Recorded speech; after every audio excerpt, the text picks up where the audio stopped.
आज मैं डिस्कस करूंगा ज्योमेट्रिक मीनिंग ऑफ डेरिवेटिव कि डेरिवेटिव की ज्योमेट्रिक मीनिंग क्या है। तो डेरिवेटिव को हमने एक्सप्लेन किया था कि डेरिवेटिव क्या होते हैं। Derivative instantaneous rate of change होता है या rate of change at A point, यानी एक पॉइंट पे रेट ऑफ चेंज कितना है, यही हमारे पास क्या है, डेरिवेटिव है। तो रेट ऑफ चेंज एक पॉइंट पे हम कैसे फाइंड करेंगे, यानी एक पॉइंट पे डेरिवेटिव अगर हम फाइंड करेंगे तो हम उस पॉइंट पे रेट ऑफ चेंज फाइंड करेंगे। तो एक पॉइंट पे रेट ऑफ चेंज हम कैसे फाइंड करेंगे, उसके लिए पहले हम ज़रा पढ़ते हैं average rate of change between two point कि दो पॉइंट पे हम एवरेज रेट ऑफ चेंज कैसे फाइंड करेंगे। तो यहाँ से इसके बाद फिर हम एक पॉइंट पे रेट ऑफ चेंज पढ़ेंगे। तो ग्राफिकली यहाँ पे मैं शो फाइंड करूँगा average rate of change between two point. तो यहाँ पे मैंने एक सिंपल ग्राफ लिया है, स्ट्रेट लाइन लिया है। तो इस स्ट्रेट लाइन पे मैं कोई से दो पॉइंट लूँगा, उनके दरमियान मैं average rate of change find करूँगा। ये जो स्ट्रेट लाइन है ये एक्स एक्सिस के साथ एंगल बनाते थीटा। तो दो पॉइंट मैं यहाँ लेता हूँ P1, उसके कोऑर्डिनेट हैं x1 y1, और दूसरा पॉइंट यहाँ लेता हूँ, उसके कोऑर्डिनेट हैं P2 यानी x2 y2। तो ये जो डिस्टेंस है मेरे पास ये क्या है, ये x1 है और ये डिस्टेंस y1। इसी तरह P2 के लिए ये डिस्टेंस y2 और ये डिस्टेंस x2 है। तो यहाँ पे x में चेंज कितने आया, x में हमारा पास चेंज ये है और ये किसके इक्वल है, x2 माइनस x1। और y में चेंज मेरे पास ये चेंज है और वो क्या है, y2 माइनस y1। तो एवरेज रेट ऑफ चेंज का फार्मूला हमारे पास क्या है, average rate of change, average rate of change यानी P1 और P2 के दरमियान वो हमारे पास किसके बराबर है, change in y over change in x, कि x के मुकाबले में y में कितना चेंज आता है। तो चेंज इन y को हम यूं लिखते हैं और चेंज इन x को हम डेल्टा x डिनोट करते हैं इस तरह। तो डेल्टा y यानी y में चेंज कितना है, वो है y2 माइनस y1, और x में चेंज कितना है, x2 माइनस x1। तो ये जो एक्सप्रेशन है ये किसकी, ये क्या है, ये मेरे पास स्ट्रेट लाइन पे यानी दो पॉइंट के दरमियान एवरेज रेट ऑफ चेंज है। तो अब इसको ज़रा एक और एंगल से देखते हैं। अगर हम P1 और P2 का स्लोप फाइंड करें और स्लोप फाइंड कर ले तो स्लोप मेरे पास किसके इक्वल होगा, यानी ये स्लोप मैं फाइंड कर रहा हूँ P1 और P2 का। तो स्लोप का फार्मूला क्या है, देखें P1 के कोऑर्डिनेट x1 y1 और P2 के x2 y2। तो स्लोप का फार्मूला क्या है, y2 minus y1 over x2 minus x1। तो यहाँ पे ज़रा इसको ट्राइंगल बनाते हैं। ट्राइंगल में देख लेते हैं, ये जो P1 है ये जो ट्राइंगल है ये एंगल थीटा है, तो ये एंगल भी थीटा होगा, क्योंकि हमने ये बेसिक ज्योमेट्री में पढ़ा है कि अगर दो पैरेलल लाइन हो और कोई लाइन इस तरह उसको कट करे तो ये एंगल और ये एंगल इक्वल होते हैं। अब ये लाइन एक्स एक्सिस और ये लाइन पैरेलल हैं, तो ये एंगल और ये एंगल सेम होंगे। तो y2 minus y1 over x2 minus x1। तो इस ट्राइंगल में y2 माइनस y1 क्या बनेगा हमारे पास, वो है परपेंडिकुलर इस एंगल के लिए, और x2 माइनस x1 यानी ये x2 माइनस x1, तो ये भी x2 माइनस x1, ये क्या होगा, बेस। अब परपेंडिकुलर बाय बेस क्या होते हैं, वो होते हैं टेन थीटा। तो इस तरह अगर मैं स्ट्रेट लाइन पे कोई से दो पॉइंट और ले लूँ, फॉर एग्जांपल यहाँ पे मैं एक और पॉइंट लूँ P3, यहाँ पे P4 ले लूँ, तो उसके लिए भी मेरे पास यहाँ पे एक ट्राइंगल बनेगा। अगर मैं स्लोप फाइंड करने की कोशिश करूँगा, अगर मैं स्लोप फाइंड करूँगा तो उस केस में भी यहाँ पे ट्राइंगल बनेगा। ये एंगल थीटा, ये थीटा, तो ये एंगल भी थीटा होगा, क्योंकि ये लाइन अगर हम एक्सटेंड करेंगे इस तरह और ये लाइन एक्सटेंड करेंगे, ये पैरेलल है, तो ये एंगल भी थीटा होगा।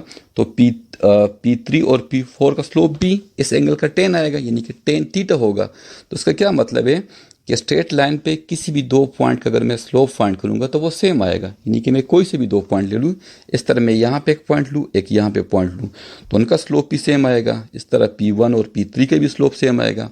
इनफैक्ट किसी भी दो पॉइंट का अगर मैं स्लोप फाइंड करूंगा तो वो सेम आएगा।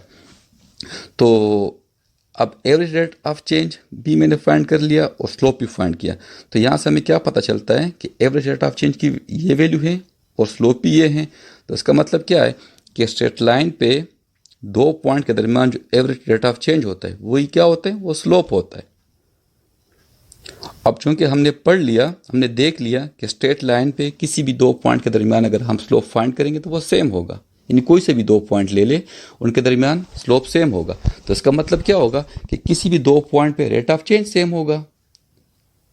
अब अगर किसी भी 2 पॉइंट पे रेट ऑफ चेंज सेम है तो इसका मतलब क्या होगा, हर पॉइंट पे रेट ऑफ चेंज सेम है।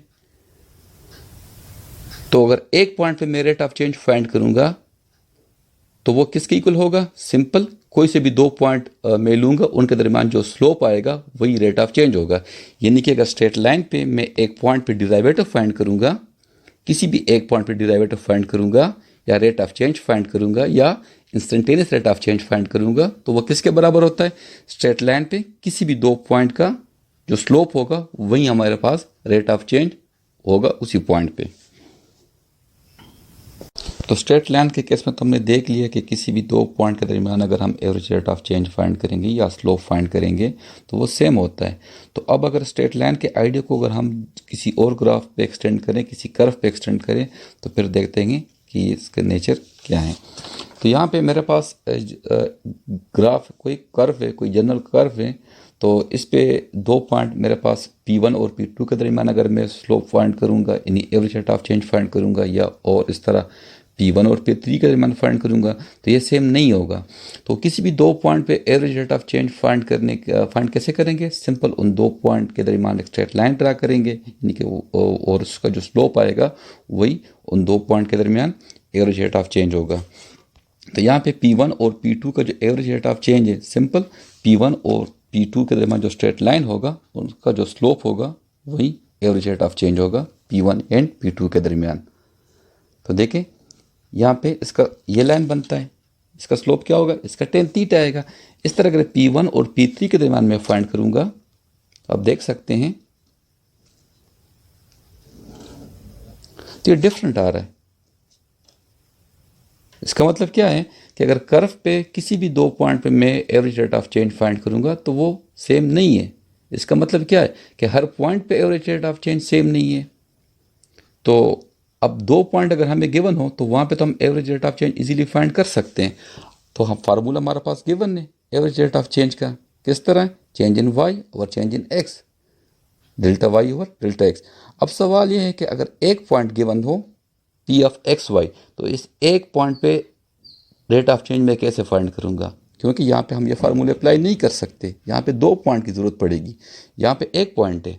तो कैसे फाइंड करेंगे, तो बिल्कुल उसी तरह डिराइवेटिव की तरह हम दूसरा पॉइंट लेंगे, बस शर्त यह है कि वो पॉइंट क्या होगा, बहुत नज़दीक होगा।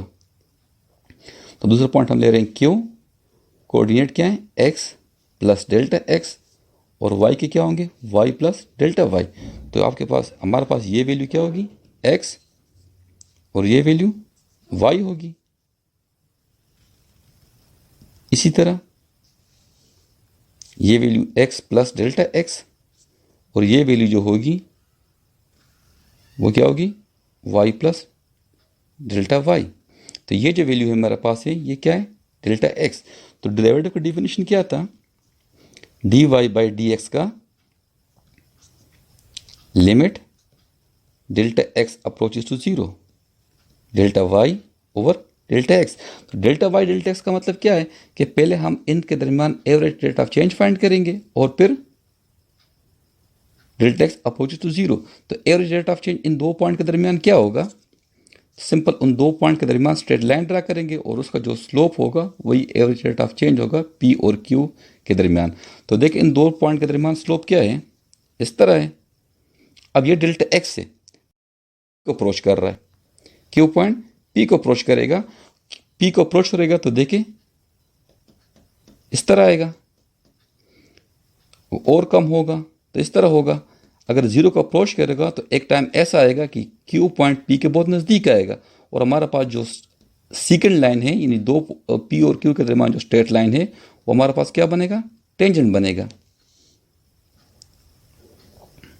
तो इसका मतलब क्या हुआ कि जो डेरिवेटिव है वो मेरे पास क्या है, slope of tangent line, slope of tangent line. तो अब rate of change at point P, यानी कि डिराइवेटिव एट पॉइंट पी क्या होगा? Rate of change point P, slope of tangent line at point P.